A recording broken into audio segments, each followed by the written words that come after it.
Today we have a very distinguished visitor to our campus, Dr.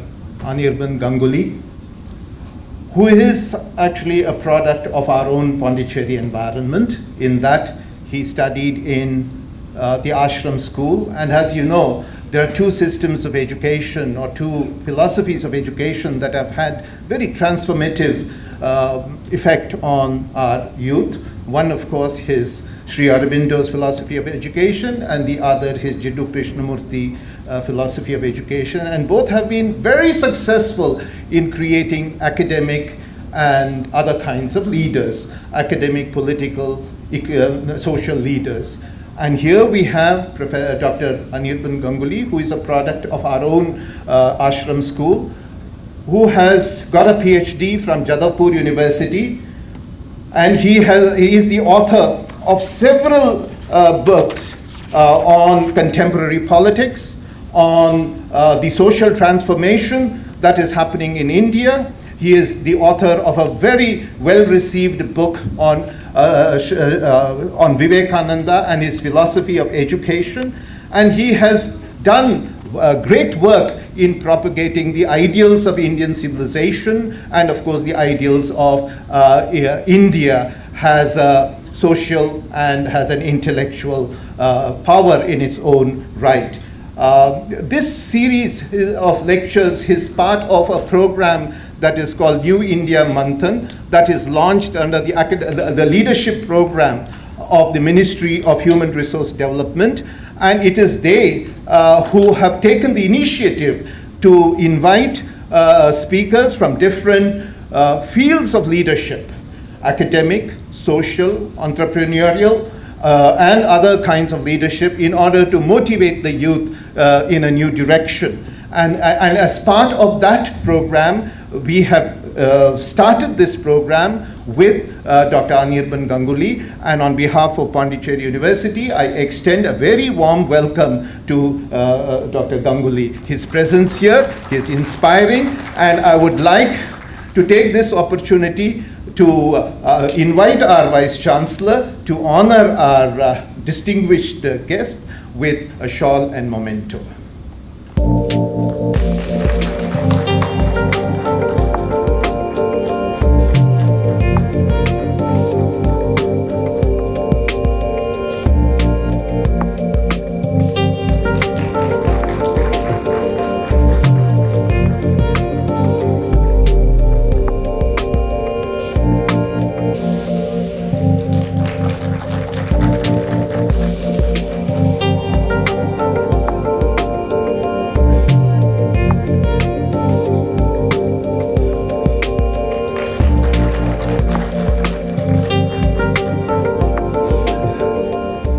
His leadership, his vision, and his sense of dedication to the teaching community, to the university, and to the people in this university at large is something that we have to experience to believe it. And from my own experience here, I have no hesitation in saying that Pondicherry University is indeed its fortunes are spiking northward, thanks to the dedication and the visionary leadership provided by our respected Vice Chancellor. In fact, in almost all the ratings and rankings that have emerged in the last 2 years, 1.5 years to be precise, our university has indeed fared better. So, and why is it so? Largely because of his dedication and his commitment to the cause of higher education. And if more universities are led by professors like our own Vice Chancellor, Professor Gurmeet Singh, I don't see any reason why India cannot break the glass ceiling in terms of global ranking. It is indeed an honor that we have such a great chemist as our Vice Chancellor. So with these words, I once again welcome our distinguished speaker of the day, Dr. Anirban Ganguly, and I request Professor Gurmeet Singh, our respected Vice Chancellor, to address us. Well, friends, I deem it a great honor to extend a very warm welcome to Dr. Anirban Ganguly, a person who has done a remarkable work in promoting education in the right direction. Of late, our MHRD also took this initiative that we should send across this message that what we have done in the last 4 years and what direction we are trying to give to the education sector. So under that, this New India Manthan program has started, under which we shall be inviting very many speakers from different walks of life to guide our students and to the university systems in particular. So I would appreciate a fair interaction of the talk, and I'd like to welcome Dr. Anirban Ganguly to present his talk, for which we are all very eagerly waiting. Thank you so very much for sparing your time here for this talk. Thank you. I also extend a very warm welcome to some of our friends who have come from Sri Aurobindo Society and Aurobindo Board. Welcome to everybody, please. At the outset, I want to give a caveat. I'm not as distinguished as I have been made out to be here, and therefore I'm sorry to disappoint you. I'm not a great educationist. I'm not a great thinker. I'm not a celebrity. I'm one of those, like many of us here, one of those very humble workers in the quest for a new India. And at heart I remain the schoolboy who used to cycle down the East Coast Road right up to Markanam and back, and enjoy Tanga water also on the way. So in a sense, it's a very interesting feeling, because I have seen this entire road being laid. I have seen this university being laid practically, growing up here. So it's a very interesting feeling to come back, to keep coming back to one's roots, as they say. So I'm extremely grateful to Honorable Vice Chancellor of Pondicherry Central University, Professor Gurmeet Singh, and my very warm elder, Professor Agautam ji, for so warmly welcoming me here. Pondicherry is in any case always very warm. Delhi, the temperatures are still quite cold now, though they are heating up.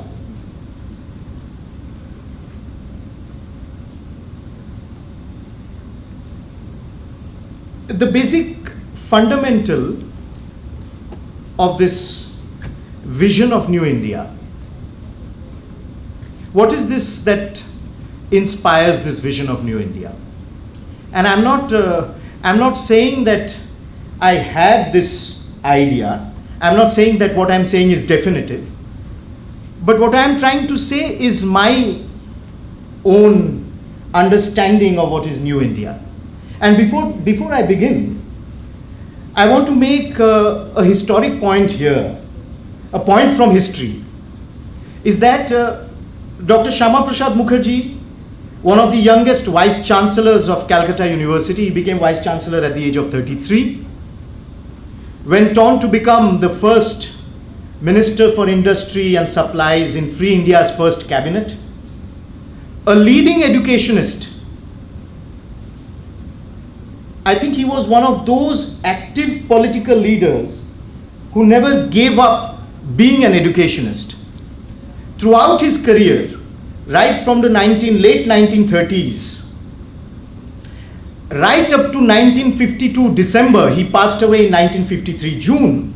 In 1952 December, he delivered the convocation. The last convocation address that he delivered was to the University of Delhi. But why do I refer to Dr. Syama Mookerjee here before I start my sharing of my ideas? It's because in 1951, Dr. Syama Mookerjee was invited here by the mother to come to Pondicherry. The Sri Aurobindo Memorial Convention was constituted. The objective of the Memorial Convention was to institute a university in the name of Sri Aurobindo. Because you may be well aware that Sri Aurobindo himself, apart from being a philosopher, was also an intense educationist. And Dr. Syama Prasad Mookerjee was the chairman of the Memorial Convention, which decided to institute an educational institution in memory of Sri Aurobindo. So it's very interesting that one comes a full circle, that I come here today representing Syama Prasad Mookerjee Research Foundation, but also standing in Pondicherry, speaking a little about him. He was, of course, one of the forerunners of the vision of New India. But without much ado, what is important in our delineation of New India is this: that we wish and aspire that India becomes a major power, that India is not content to remain an appendage of major powers, that India does not become a camp follower of major powers, but that India is in a position to set a narrative in the world. There's much talk of the rise of civilizational states. We have also heard often about American exceptionalism. Well, the idea of New India starts with this paramount conviction that there is Indian exceptionalism, that India is exceptional, that we believe that we are a civilizational state. And what do we really define by a civilizational state? It's a state that is conscious of her civilizational march, is conscious of her inheritance, is conscious of her heritage, at the same time is in the process of modernizing and is a modernizing power. I believe the Pondicherry University has a very strong school of philosophy. So what I'm going to do is, I'm going to place before you a few thoughts. Now, I was here in 2015, September. Late Professor Nalinikant Jha had invited me, and I was asked to speak on India's foreign policy at that point of time. And in 2016, we came up with a certain nomenclature. We came up with a certain narrative in India's foreign policy. 2015, I gave a talk here on India's foreign policy. In 2016, we worked on a book. I worked on a book with two of my other colleagues. And the book was The Moody Doctrine, New Paradigms in India's Foreign Policy. This is a word which is not our coinage. It is a word which was frequently used after Prime Minister Modi's address to the US Congress. And the Seoul Peace Prize that was conferred on him just a few days back also mentions the word Modi Doctrine. Now what I'll do is, I'll look at some of the fundamental drivers of governance, what I have termed the philosophy of governance that has inspired or that has directed governance in these last 5 years. There have been some very interesting approaches to the very fundamental and core concept of governance. And then I'll link it to the overall position that I'm making.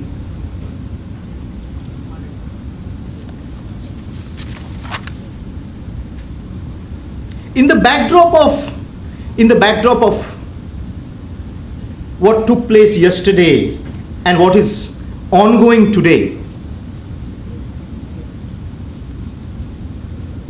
one of the fundamentals of this doctrine is that India in the last 5 years has reinvented the concept of strategic restraint.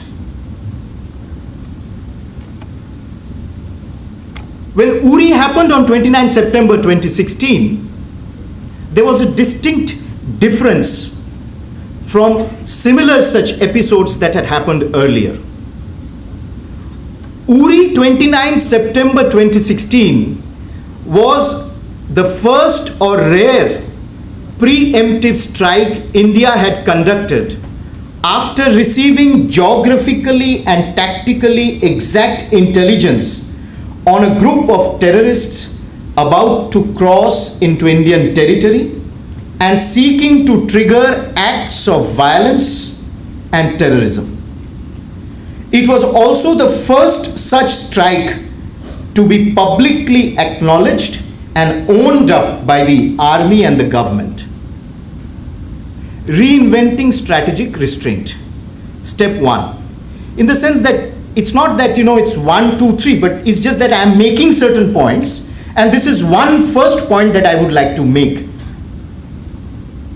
The message was that this government and its strategic brains trust believed the escalation threshold, the threshold beyond which a conventional skirmish would escalate into a full-blown conflict with potential nuclear implications, was higher than had been previously thought and feared. The low escalation theory was used constantly by the Pakistanis for a nuclear blackmail. I think what happened yesterday and what had happened on 29 September has clearly reinvented the concept of strategic restraint. India is not going to be held hostage to nuclear blackmail. And this reiterates my first point that we act and we are acting as a major responsible power. We have done the isolation in the international community. We have shown that we have a will to strike in order to protect our national strategic interests. And we have also demonstrated the will that we are not going to be held hostage to this bogey of escalation. Now, friends, I spoke to you about this doctrine. And let me start with foreign policy, because that's where I have worked, and you have a very strong international relations department as well. In fact, I had applied once wanting to be a student here, but then I got in Jadavpur, so I went off there. There are certain parameters of this doctrine. Overcoming hesitations of history.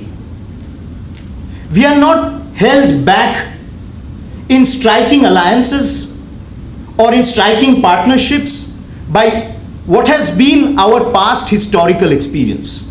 Just because during Cold War we were friends, or we were part of a certain group, or we took a certain line, or just because certain internal domestic issues dictate to us, we do not take certain steps externally, that is a mindset which has been given over.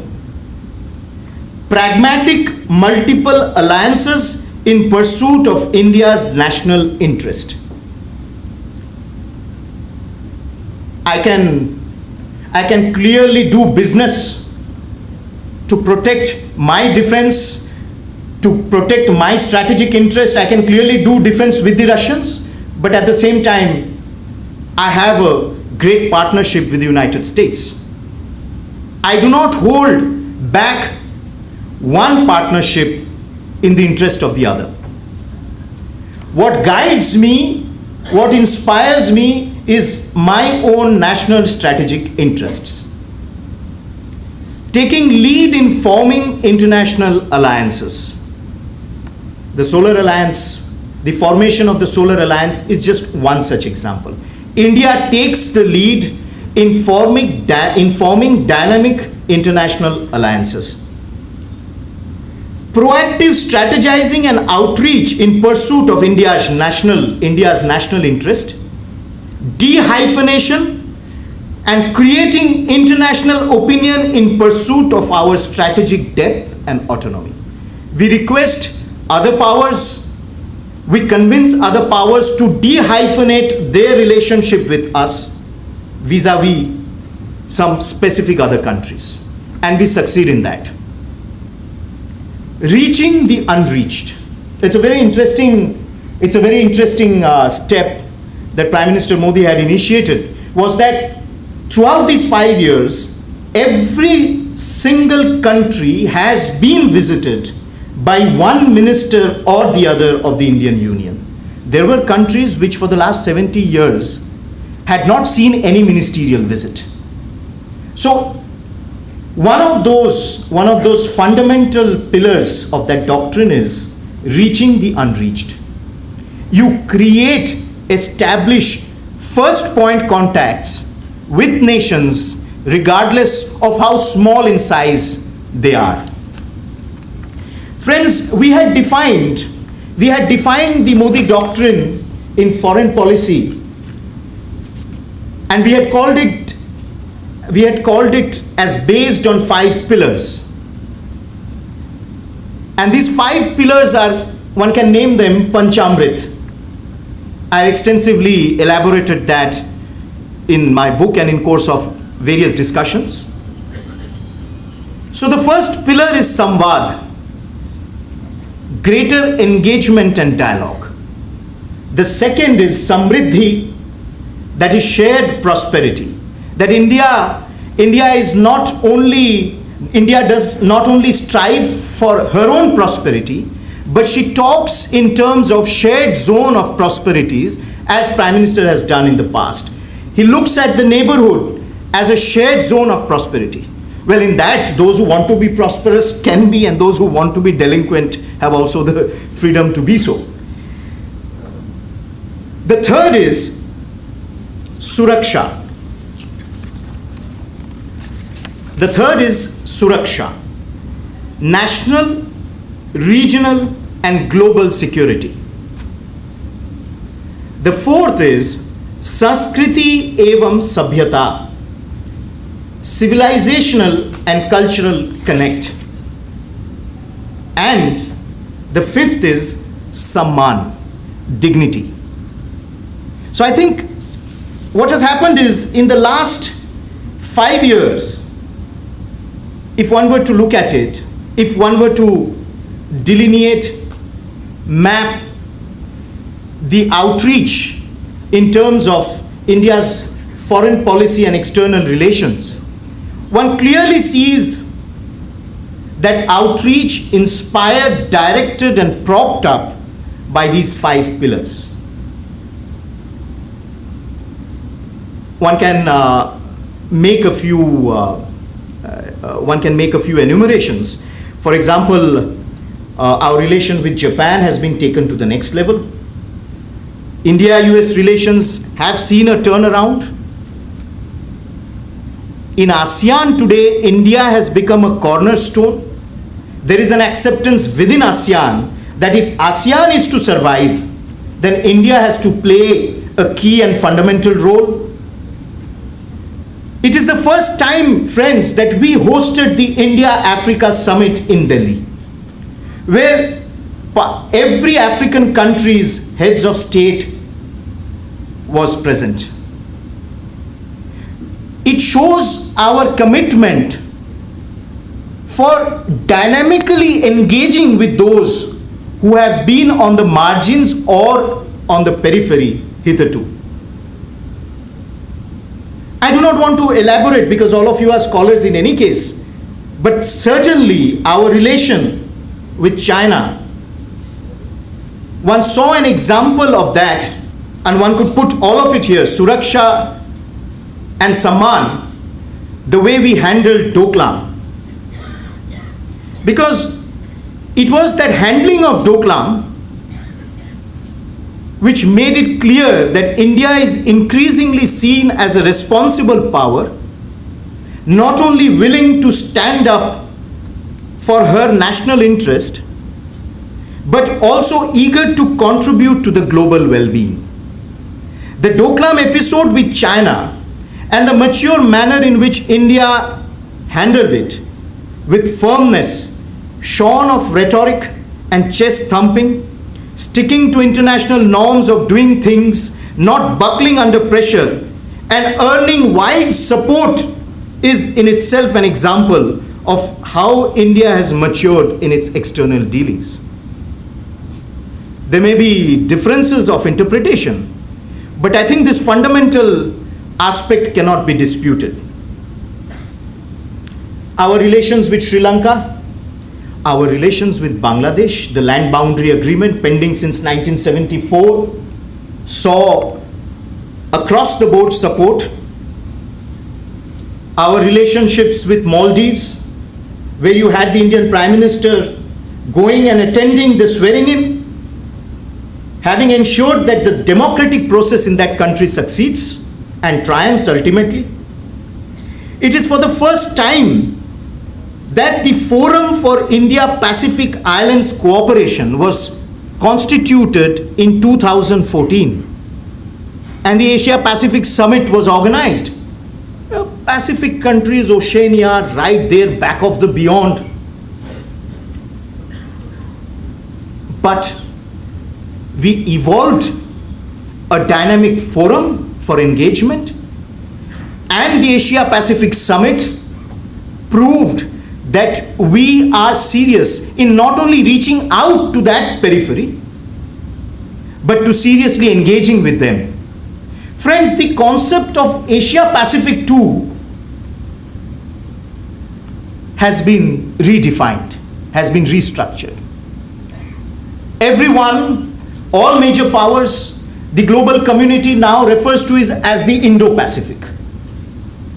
And for us, we have made it extremely clear that the Indo-Pacific for us starts from the shores of the Americas and goes up to the shores of the Africa. Of course, Buddhist diplomacy, India's soft power outreach, our specific intervention in this entire field of humanitarian diplomacy has been a key aspect of our foreign policy. And if you look at this rubric, it comes under Suraksha. We go out for humanitarian help, be it in Nepal, be it in Maldives, getting our own nationals safe and secure out of conflict zones. Every major power, one of the fundamental defining characteristics of a major power is that this major power can ensure the safety and security of its citizens wherever they may be in the world. And I think in the last 5 years, we have resoundingly proved that continuously and consistently. Let us not forget the examples of Father Alexis Prem Kumar, Judith D'Souza, and Father Tom, all of whom were brought out and secured and saved and rescued from some of the most difficult conflict zones in the world. So, obviously the other aspect is that it is a 24-hour diplomacy that one sees. We may have a little laugh, that it's all Twitter, everything is on Twitter. But Twitter diplomacy has actually triumphed also and has proved how effective it is in the last 5 years. No single Twitter query, no single SOS through Twitter made by our citizens across the world has gone unanswered or has gone unreplied, or there has been no action on it. So, in the sense that what we clearly see today is this new India. It's an India which is conscious and which is decisive in not only creating a space in the Committee of Nations, but it is also an India which is conscious of her exceptional strengths. And when I say that we rise as a civilizational state, we clearly mean that we are a state, we are a civilization which has pride and certitude in its heritage and has a dynamic movement forward in terms of modernizing and adapting to the world. I remember today, I would like to recall these words spoken on 15th August 1947, not by Jawaharlal Nehru. Everyone quotes his speech, Tryst with Destiny. But there was an equally interesting speech that was given by Professor Sarvapalli Radhakrishnan. And he said something very interesting, and I would like to quote that at some length. This is a beautiful picture of what was in 2012 and what is in 2016. In 70 years, I think we should have asked ourselves this question as to why certain fundamentals of life and living were not made available to our citizens. Now that they are being made or they are made, you see the difference between 12 and 16. Anyway, but that's something you can look at later. Quoting Dr. Radhakrishnan, we have to assume the responsibility ourselves for what we do. A free India will be judged by the way in which it will serve the interests of the common man in the matter of food, clothing, shelter, and social service. Unless we destroy corruption in high places, root out every trace of nepotism, profiteering, and black marketing, we will not be able to raise the standards of efficiency in administration as well as in the production and distribution of the necessary good of life. Dr. Sarvapalli Radhakrishnan, 14th August 1947. And I think every time I read this passage, nobody quotes this because it's all, we're stuck with that one speech, but nobody refers to this speech. Every time I look at this speech, I realize that this is exactly the agenda of governance that has been pursued in the last 5 years by Prime Minister Moody. And I think there can be no two opinion on this. So, if I were to look at the governance philosophy, which has inspired action since 2014, there are some very interesting terminologies that emerge.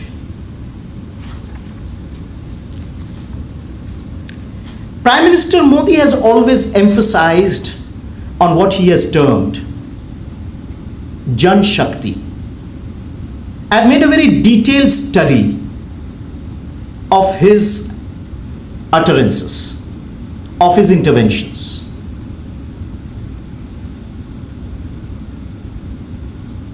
And it's very interesting that what he is essentially exhorting us to do is to alter mindsets.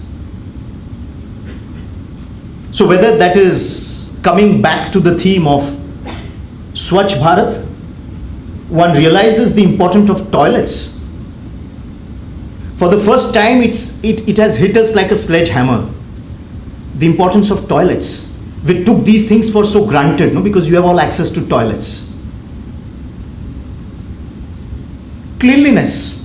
We suddenly realized the importance of cleanliness. But Mahatma Gandhi had insisted on Swachhata. But it was this entire narrative which was not sure whether Gandhi should be turned into a token, whether we should practice tokenism and pay respect to the Gandhian philosophy, or whether we should turn what he exhorted us to do into a mass movement. And so, Swachh Bharat, and you had a Prime Minister standing on the rampart of Red Fort telling us that we need toilets, that we need to be clean, that we need hygiene, that we need to save the girl child. So there was no brushing anything under the carpet. It was that we had 70 years of our existence as a free nation. We have been repeatedly faced with societal challenges. that has been retarding our march as a confident nation. And these are societal challenges that we ought to address head on. And this could only be done, this altering of mindset could only be done with the participation of people, with the power of the people. So you had what he termed on one side Jan Shakti and Jan Bhagidari. It can't be done it could not be done through an official fiat or a diktat from the top that this ought to be done. If you are looking in terms of altering the mindset, of transforming the scale of thinking, then it had to be through a participative approach by the people. So obviously, for the Swachh Bharat, I mean, there are stories galore. One could just go on and on. They're very interesting anecdotes. You have this anecdote of this boy, Bilal Dar from Srinagar, who took it upon himself to clean the Dal Lake, inspired by the call for Swachhata, and single-handedly rid the Dal Lake of 12,000 kgs of garbage. And today, if you look at, these are the figures, if you look at the number of districts that are ODF, somewhere again, suddenly you realize that instead of just turning your eyes away from something lying on the road, you go around looking whether the road is clean or whether the locality is clean. So the altering of mindset cannot be done in 5 years. But the altering of mindset has started. It is showing results. And it is being done through participation of the ordinary Indian, ordinary citizens, who feel that it is these societal rectification which will ultimately contribute to the aspiration of a new India.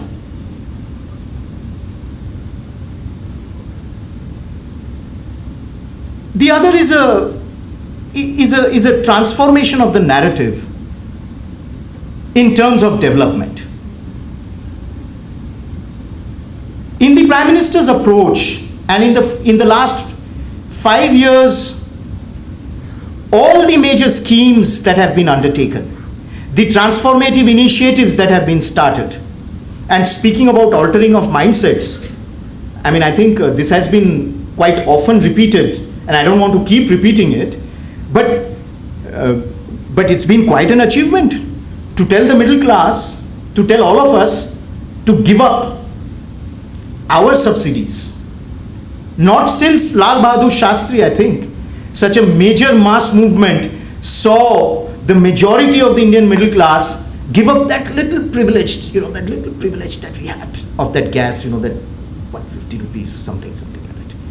But we gave it up, and then you saw that Jan Bhagidari resulted in a transformative impact.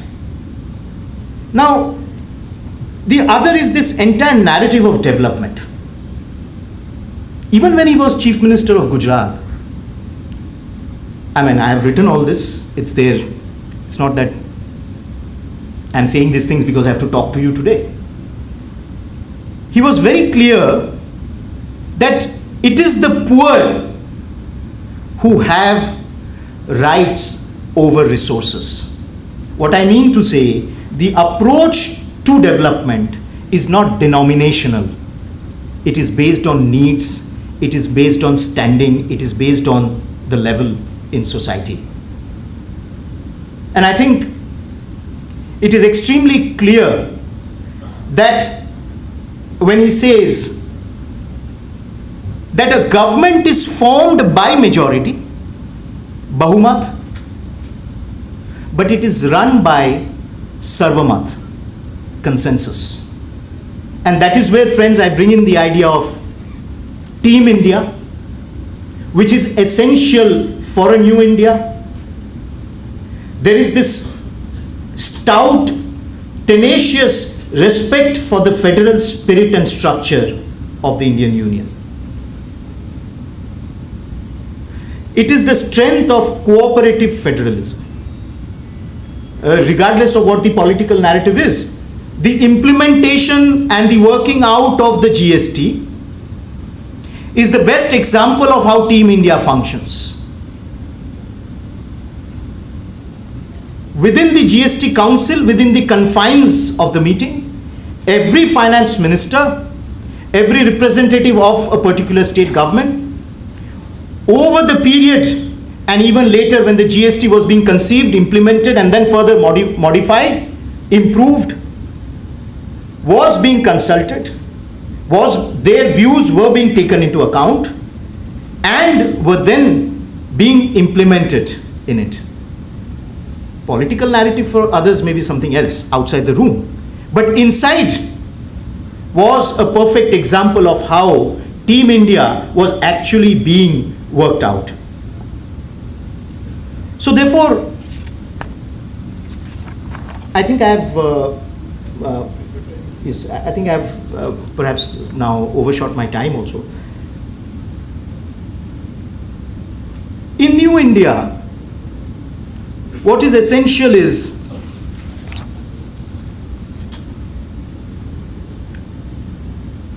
to pay continuous tribute and homage to the memory of those who have ensured that we become free, and after we became free, who have ensured that we remain free. Standing in Pondicherry, Pondicherry is a city of freedom fighters. One cannot but breathe the spirit of Subramaniam Bharati. Sri Aurobindo himself was here for years. He made Pondicherry his seat of yoga. What has happened in the last few years is that reiteration of that ceaseless reiteration of that homage to those who in the past have created, have helped us in our struggle for our self-recovery. And therefore, when you look at the tribute that is paid to Netaji Subhash Chandra Bose, when you see this huge effort being made to erect memorials, to erect statues, to erect galleries, let's not think that this is something which Prime Minister Moody has started after he has become Prime Minister. No, if you recall, in 2003 as Chief Minister of Gujarat, he ensured that Shyamji Krishna Verma's ashes, which were there in Geneva, Shyamji Krishna Verma passed away in Geneva in 1937, I think, 37, and he had willed that my ashes be brought back only to free India. And it was in 2003 that they were brought back to his ancestral village in Gujarat and a grand memorial erected in its place. These are essential. These are essential for us to know not only who we are, but it is essential for us to know the price of freedom.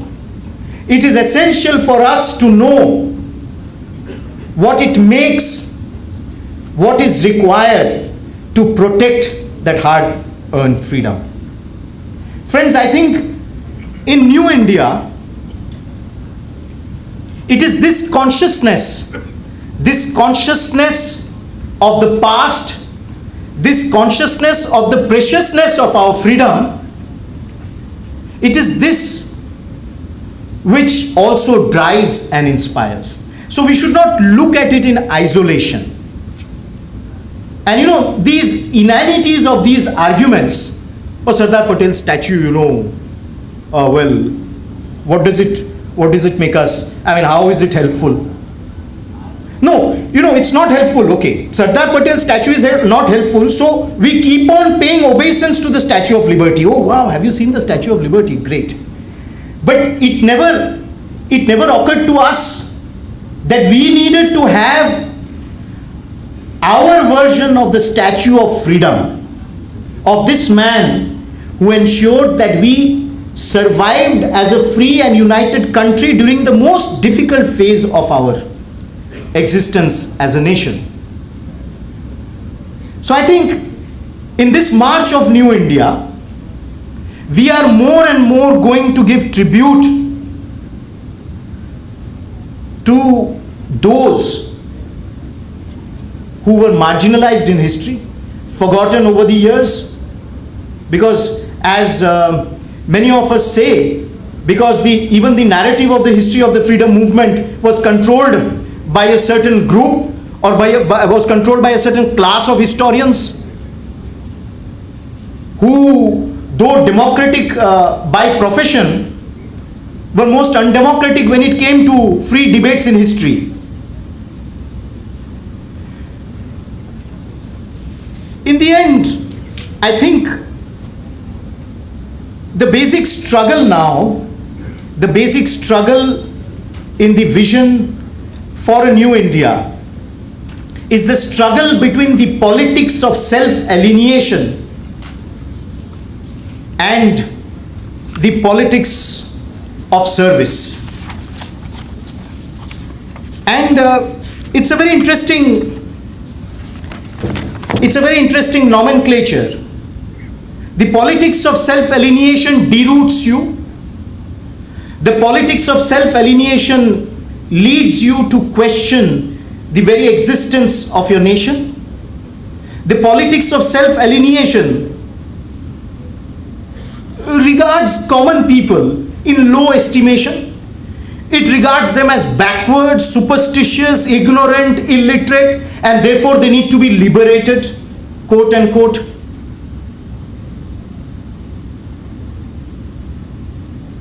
And interestingly, philosopher Ram Swarup, who was a great devotee of Sri Aurobindo, also speaks about this politics of self-alienation as a politics which gives rise and which survives on force, fraud and imposition. And as against this, he speaks about the politics of service. And he says, the politics of service is different from the politics of power.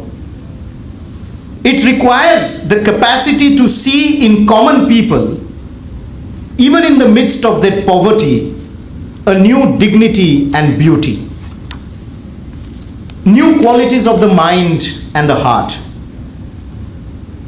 It is the politics of service makes us give them, the poor, the downtrodden, the marginalized, due respect and honor. And this also develops in us those qualities of humility, tolerance and understanding so necessary for any deeper work. Friends, there is no doubt that in the last 5 years the vision of New India has been inspired by the politics of service.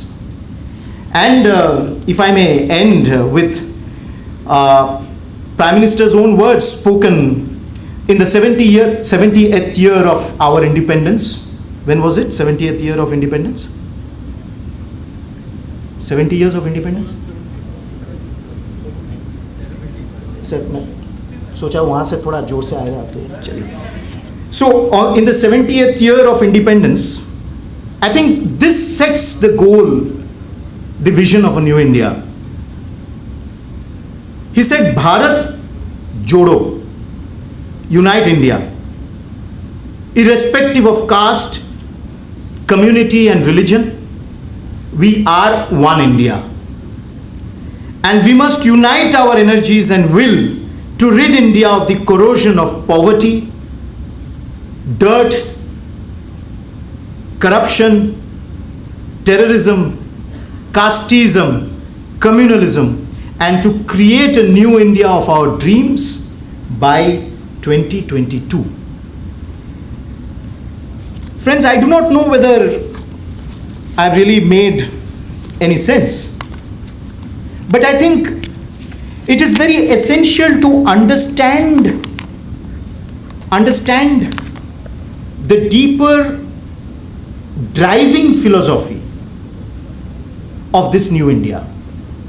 This new India is visible through facts, it is visible through figures, it is visible through action. India's northeast is being connected like never before. So there is emotional as well as there is physical integration. Like in Port Blair, Prime Minister said that for me, every land is mainland. There is no island and mainland. So the emotional, physical integration is being seen, is being witnessed. The Leviathan is on the move. But it is also fundamental for us to understand what is it that inspires that. What is it that is driving that power? You know, just these things like this entire concept of pragati, where every fortnight you have a stock taking of projects that has been pending for the last 15-20 years. 2 decades projects have been pending. There has been no movement forward because ministries have been working in silos. And here you have the Prime Minister every fortnightly taking meetings with the collectors, the chief secretaries, departmental secretaries, ministries, secretaries to the ministries of the Government of India. Because you need that synergy, interministerial synergy, in order to be able to see to it. Apparently such a simple thing, but it took decades to be worked out. So therefore, New India is all about hands-on leadership. And New India is all about this faith that we shall finally situate ourselves on the global map as a confident and self-reliant nation. Thank you so much for this opportunity, and thank you for being so patient and listening to all that I have been trying to get through. I'm really extremely fortunate and grateful for being able to come here. Thank you so much. I would like to take this opportunity to present a book dedicated to our Honorable Prime Minister, written by me, which answers and takes forward the debate on the role of the respected Prime Minister in building this new India. On your behalf, I would like to present this.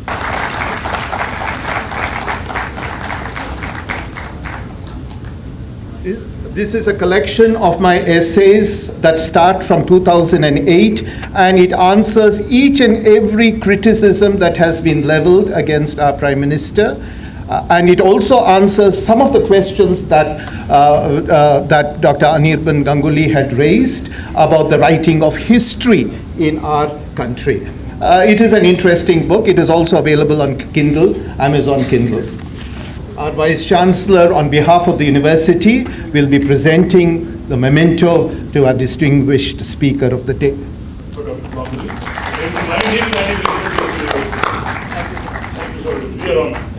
I thank our respected Vice Chancellor for giving me this opportunity. Without this opportunity, I would not have met such a distinguished educationist. The fact that I have been able to meet and interact with him is an opportunity that was extended by our respected Vice Chancellor, Professor Gurmeet Singh. To this, indeed, I am grateful.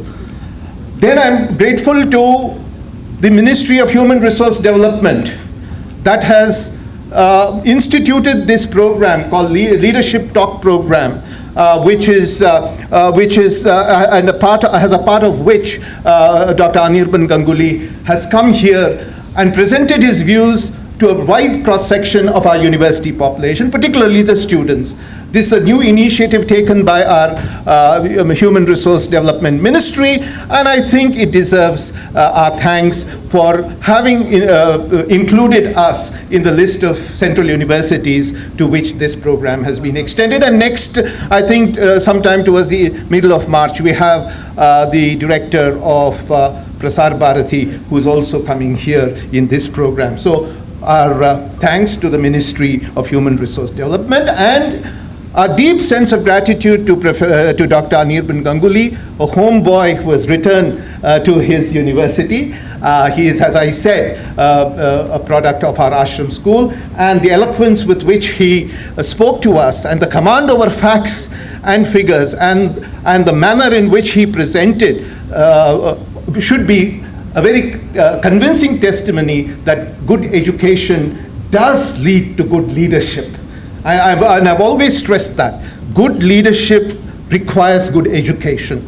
And that is why I have always had the deepest of respect for Jiddu Krishnamurti system of education and the ashram school of education. And today we have seen the ashram product in action. Thank you, sir, for coming. I thank the registrar and the finance officer, without whose timely intervention, none of which would be possible. I thank the administration of our university for extending every possible help in making this event possible. I thank the executive engineer for arranging the hall in a very quick time.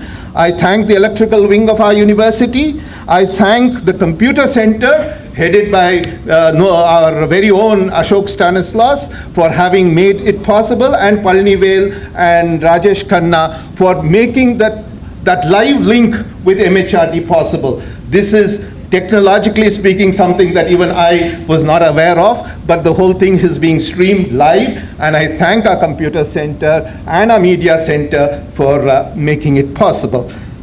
Then I have to thank all our colleagues, Balamurugan, INR, and of course Sanjeev Kumar and Leo from the EMRC for being so prompt in recording and putting it up on YouTube. By evening, I'm sure this will be on YouTube. That is how efficient they are. I thank them all.